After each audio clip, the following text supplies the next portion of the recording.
So what's the layout of a university like? Classrooms will often be arranged for you to work with other students in teams, so you can discuss topics, solve problems, and create new ideas together. Group tables and inclusive technologies make it simple to take part in every session and share your ideas with the class. Teaching doesn't just take place in rooms like lecture theatres and classrooms. Often your learning spaces will be designed to mimic real-world working environments in the subject you are studying.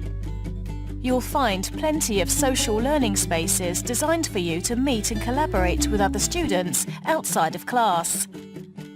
Separate study spaces are designed for flexible and mobile use of technologies, so it's simple for you to create and share content using your own devices or university-provided equipment.